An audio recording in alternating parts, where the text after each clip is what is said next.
Good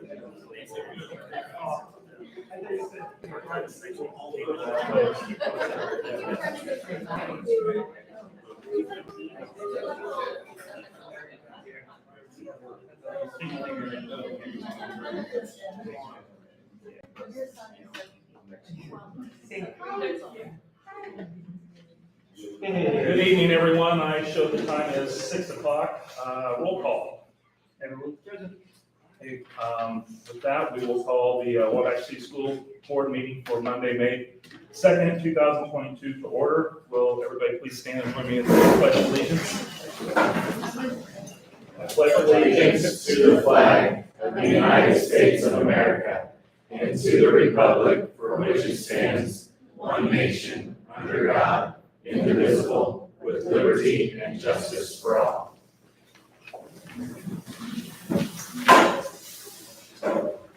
Before we begin our meeting tonight, Wabash City Schools lost one of our students over the weekend. Senior Cayman Burton passed away just a few weeks before graduation. He was a member of our tennis and bowling teams. Our heart goes out to the family and friends of Cayman, and we'd ask that everybody please join us in a moment of silence before we begin tonight.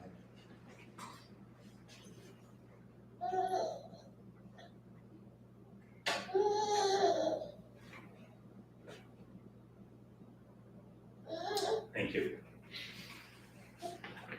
We start each Wabash City School Board meeting by reading the Wabash City Schools mission. Wabash City Schools provides a relevant and rigorous education founded upon relationships to ensure each student is college and career ready for success in the global community. I'd like to welcome everybody here tonight. Do we have any recognitions? We have one recognition.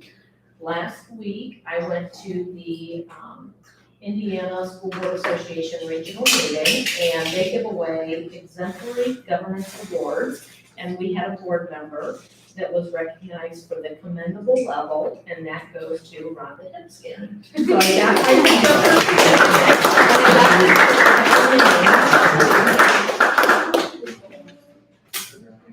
Congratulations, Rhonda. Thank you. We have a couple of revisions to the agenda, items N and O. Item N is approve an overnight field trip for the Wabash High School Angling Club on May 6th and 7th, 2022 to French Lick, Indiana and Patoka Lake for the 2021-2022 Indiana Bass Federation High School North Trail Fishing Tournament. And then item O is approve the following for athletics: varsity head football coach Ryan Carmichael, varsity head wrestling coach Matt Zicklefus, and the resignation of Joey Till as JV girls basketball coach. So moved. Accept the motion. We have a second. I think we need one other revision added. We have the start times listed under new business, and that was tabled from our last meeting, so that actually should fall under old business. So I would also accept the motion to move to old business. Second. And a second. All right. All those in favor of approving the revisions to the agenda indicate by saying aye. Aye. Opposed? Motion passes. At this time, if there's anybody that would like to speak towards any of the board items before we take action on them tonight, if you would raise your hand, stand, let us know which items those are. We will mark those down and make sure that you have an opportunity to speak prior to any action taken by the board on those items.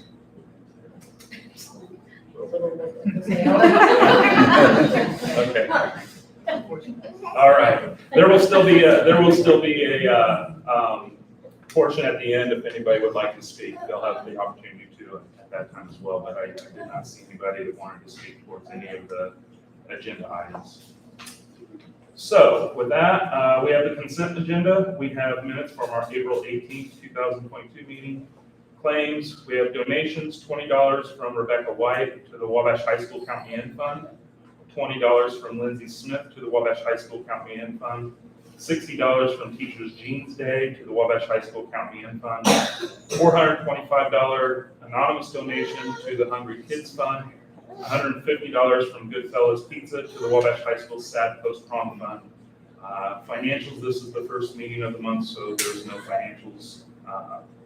I would accept a motion on the consent agenda. A motion, do we have a second? Motion second, any discussion? We'd just like to thank the individuals, the anonymous donation, and the businesses, Goodfellas, for their donations. Any other discussion on the consent agenda? If not, all those in favor of approving the consent agenda indicate by saying aye. Aye. Opposed? Motion passes. Item I, the next regular scheduled board meeting will be Monday, May 16th, 2022, Wabash City Hall, 202 South Wabash Street, Wabash, Indiana, at 6 p.m. We have a few items of communications. Old business. So the board will select and approve one of the start time proposals.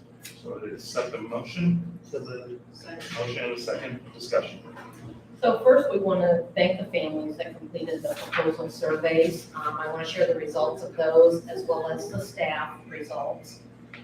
For parents, we had 221 total responses, and we did remove duplicates if families completed more than once. We had, for proposal 1, we had 110 votes. For proposal 2, we had 86. We had 5 that didn't vote. They said they're fine either way. And then we had 20 that completed the survey but didn't put any names on them. So using the 196 complete surveys, the percentages were proposal 1, 56.1%, proposal 2, 43.8%. The staff survey, we had 106 total responses. Proposal 1, we had 42 votes, and proposal 2, we had 64. So the percentages there were 39.6% for proposal 1, 60.4 for proposal 2. So if I can get this to work. I went through, I just want to go through and look at the proposals again.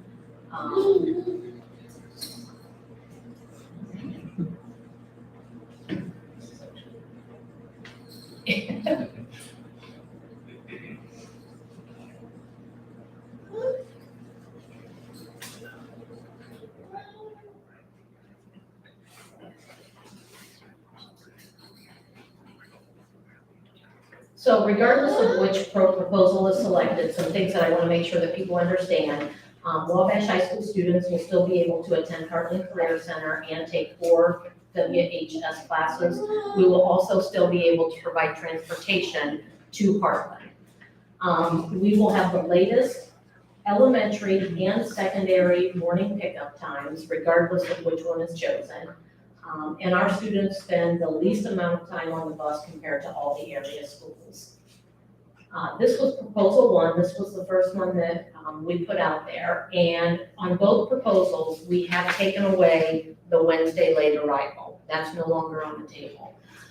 So for proposal 1 is picking up our elementary students starting at about 7:20. They would drop at OJ and then at Carpenter. Their start times would be 8 o'clock. After they go to elementary, they would pick up the high school and middle school students and drop at about 8:15 with an 8:30 start time. Carpenter will end first with a bus leave time of around 2:45. Then they'll head to OJ, pick up the students there. Once they drop off all the OJ students, then they head back to the middle school and high school to pick them up. So I went through, these are some pros that, as I look at this, that we need to consider. 1, this follows the research around start times for secondary students. There's a lot of research that said that middle school, high school students should be starting at a later time. Our elementary students are picked up first, so we have older siblings that are there to help them get on the bus. Secondary students are not sitting around for nearly an hour waiting for class to start after they're dropped off at school. Another thing to consider, a majority of our walkers are our secondary students. And this will allow them to walk to school when there's more light, especially during the winter months, when some of them are forced to walk in streets in areas where there are no sidewalks or where sidewalks have not been cleared. The later start time is also beneficial for students who are in athletics or work. They don't have to work late into the evening and then have to get up early to be to school. And our elementary students will have more time after school for play, activities, homework before their bedtimes. The cons, the pickup time for elementary students will be about 25 minutes earlier than this year. Our elementary students will start about 35 minutes earlier than this year. There are a few weeks, and I went through, it's a few weeks prior to daylight savings, but one of those weeks is our fall break. A few weeks prior to Christmas, and then the month of January, our elementary students would be picked up before what's called civil twilight. And civil twilight is that it's when the sun is 5 degrees below the horizon. And they say that there is enough light at that time for outdoor activities for people to be seen. So there are a few times during the year that they would be picked up. However, our city does have significant amount of street lights that would help with these early morning pickups. And of the 5 areas, the 5 area schools, and we're looking at MSB of Wabash, Peru, North Miami, and Manchester, we would have the earliest elementary start time by 10 minutes. I think ours would be 8, and then the next one is 8. So moving on to proposal 2, this is having our high school kids picked up first, and we may have to pick them up a little bit earlier than what we are this year, because I think we drop at about 7:40, so we're probably gonna just start them about 10 minutes earlier. They would be picked up, dropped at the high school, and they would have a 7:45 start. And then the buses would go and get the OJ students, and LH students, drop them, go over to LH, they would have an 8:25 and 8:30 start. And then that would give us time, like we're gonna be crunched to get a bus back over to the high school to get the students, the high school students over to Heartland. I mean, I think we can do it, but it is gonna be cutting it close. And then our high school students would get out at 2:45, they would be taken home, and then the OJ and LH students would be picked up and taken home. So on this proposal, pros, elementary students are picked up later when there is more light. Secondary students dismissed earlier, which will eliminate traffic concerns in town. And our secondary students get home before our elementary siblings. For cons, our secondary students will be starting 50 minutes earlier than what they started this year. Many of our secondary students may be leaving elementary siblings home alone in the morning. And like I mentioned earlier, a majority of our walkers are secondary students, so they are gonna be walking even earlier than what they are used to. Students involved in athletics and clubs will have to get up early after late nights with evening events, and many of them come home and still have homework to do after those events. Of the 5 area schools, we would have the earliest secondary start, that would be by 15 minutes. 8 o'clock is the earliest secondary start of the other districts. And again, research tells us that secondary students struggle with falling asleep and now will be forced to get up even earlier.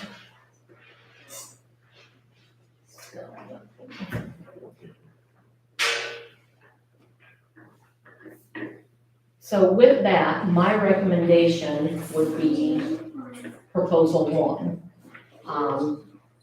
Having our elementary students picked up first and giving our secondary students that later start time. Any questions for Dr. Sibley regarding the start times?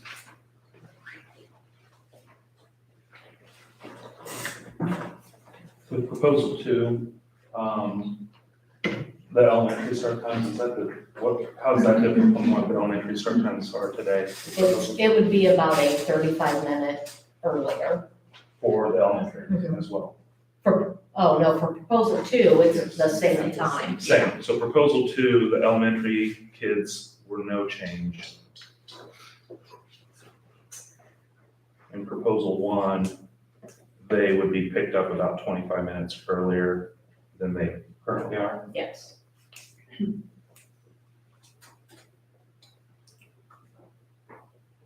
Both proposals address the 50-minute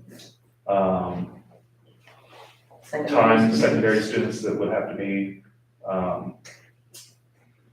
monitored. Correct. I was hoping that there would be a clear majority for, from parents and from teachers wanting the same thing, but it's kind of split. I mean, it's a small majority of parents want, is it one? And then the teachers wanted two. So what do we go with? If you Yeah. tally them together, I mean, it's 2 votes different. I mean, if you tally the parent votes and the staff votes, it's 152 for proposal 1, 150 for proposal 2. So, it's- It's a big vote.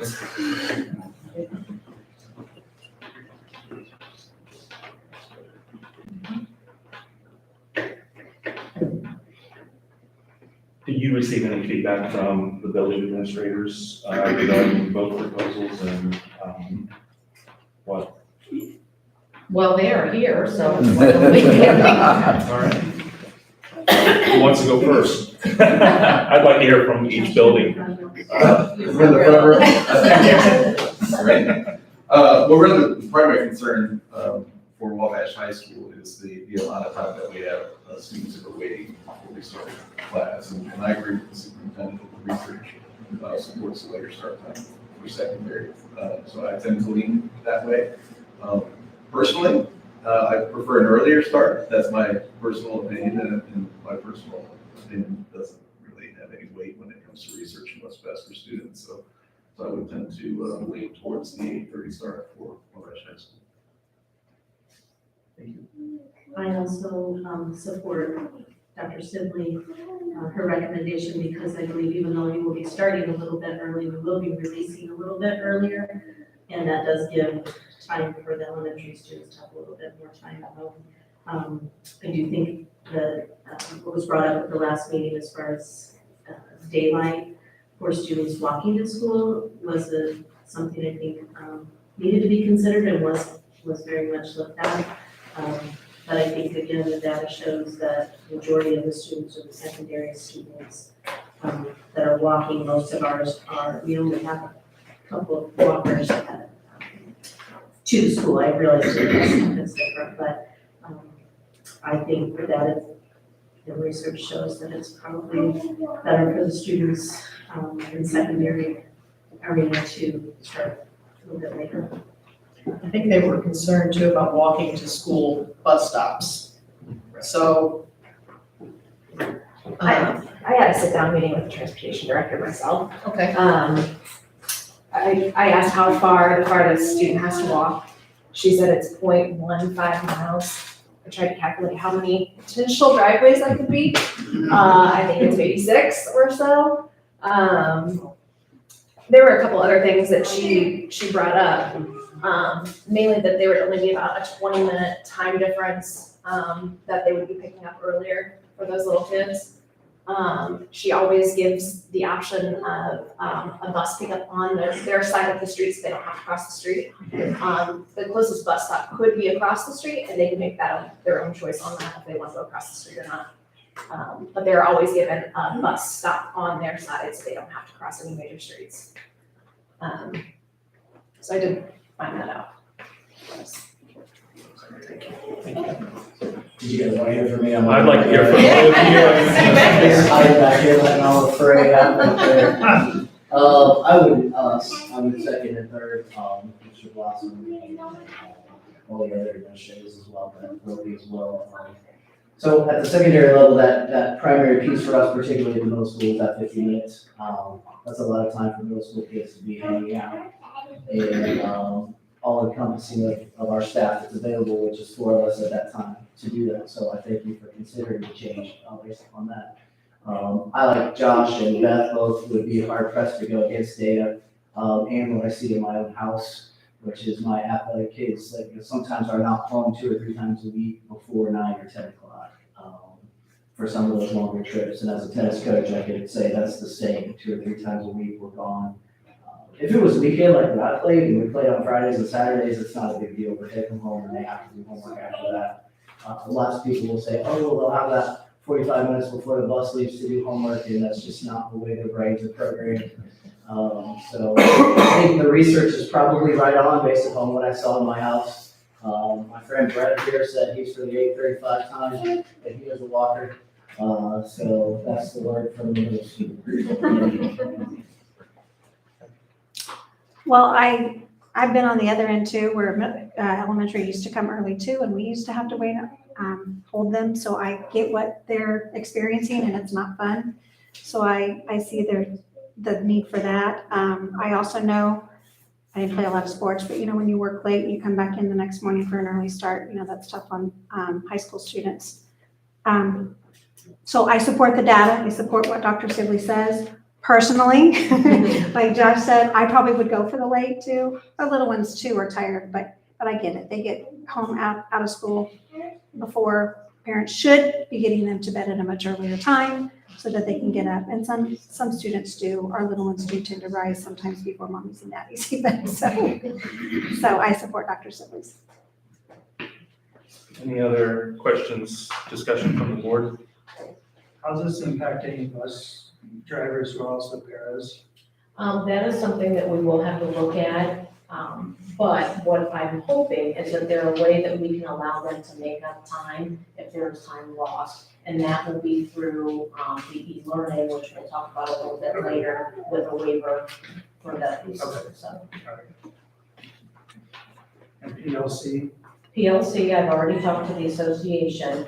So once we know what schedule we are on, we are going to meet with the association, look at what contract time will be for each level, and shorten it by 5 or 10 minutes each day to give us a chunk of about 50 minutes. Then one day a week, they will come in 50 minutes earlier, and that will be there, or stay after, depending on, because we recognize that our OJ and our LH teachers, we're not gonna have them coming in at 6:40 in the morning.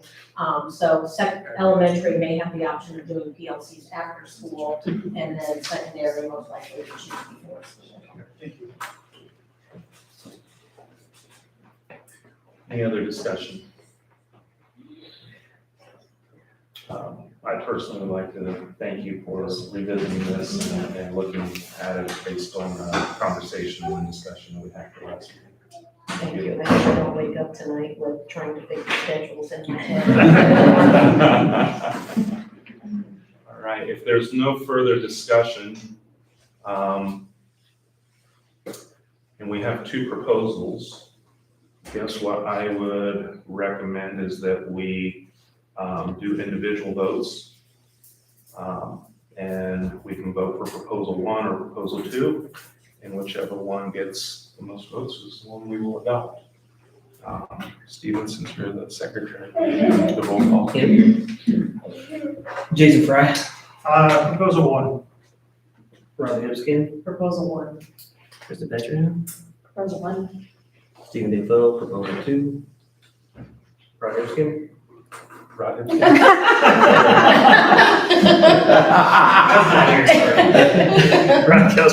Proposal 1.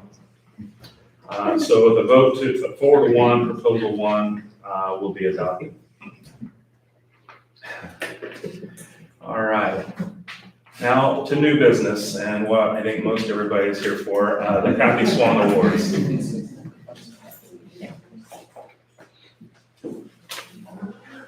We have one that didn't get the invitation to get to the meeting last time in time. So we have Mrs. Philippi here to present this award. This is very sticky. Yeah.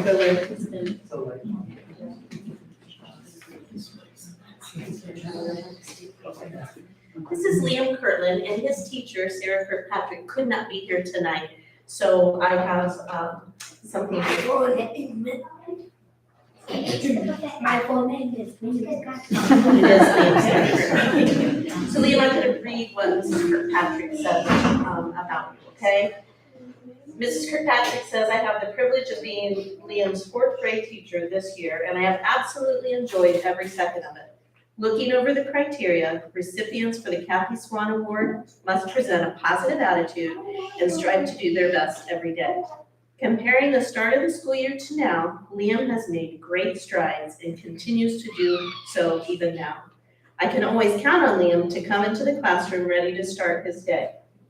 When faced with more difficult challenges in the classroom, he does his best with a positive attitude and diligence. Liam is a great example for other students in the classroom to follow.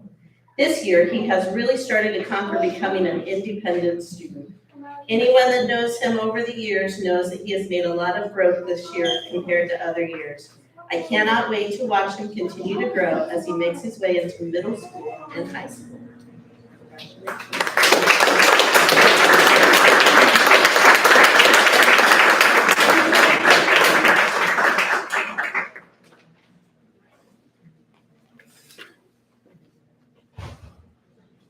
I didn't work with Kathy Swan in the same building, but I did know her. I got the privilege of having to be on the committee with her. So I always remember Kathy with a smile on her face, always positive attitude, and always willing to help anyone. So this award is presented to students who embody those same characteristics that Kathy embodied. These students are chosen for this award because they strive to do their best every day. They show compassion toward others. They're helpful to others. They have a good work ethic, and they persevere when faced with challenges. We have two recipients that we would like to recognize tonight.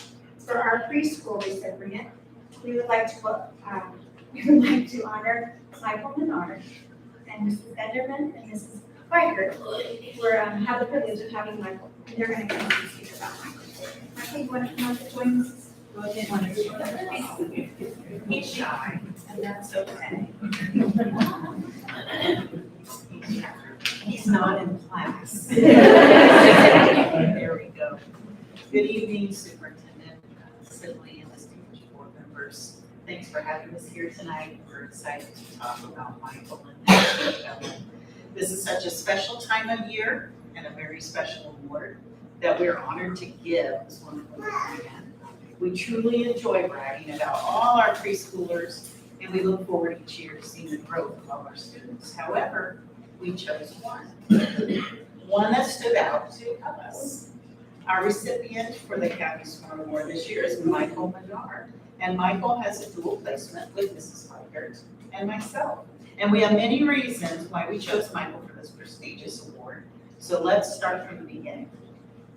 Michael moved here from Peru, Indiana, and started with me March 3rd, 2021.